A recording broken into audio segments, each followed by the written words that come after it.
কালকে বিকেলবেলায় বলেছিলাম যে দেখে নেবে এই জিনিসটা, এই ঘটনাটা নিয়ে রাজনীতি হবে। তো সেম জিনিস আজকে সকালবেলা উঠতেই দেখা গেল।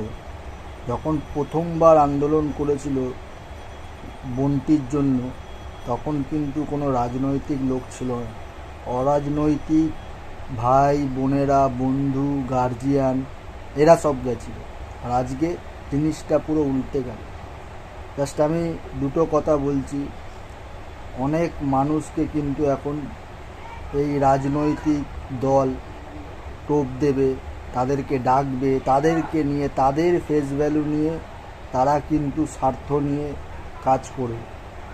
যখন প্রথম আন্দোলন হয় সবাই কিন্তু বিনা স্বার্থে গেছিল, রায় পেতে গেছিল, যাতে দোষীদের, যারা দোষ করেছে তাদের যথাযথ শাস্তি হয়।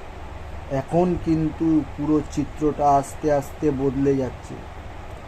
ছোট্ট একটা কথা বলবো, যারা নির্দ্বিধায় আন্দোলন করেছো তারা কিন্তু অবশ্যই তার পরিবারের পাশে দাঁড়াও। কিভাবে দাঁড়ানো যায় বা কি করলে সেই মানুষগুলোর শাস্তি হয় সেইটা নিয়ে ভাবো। দয়া করে কেউ রাজনীতির ফাঁদে ঢুকো না। শুনতে খারাপ লাগলে এটাই বাস্তব।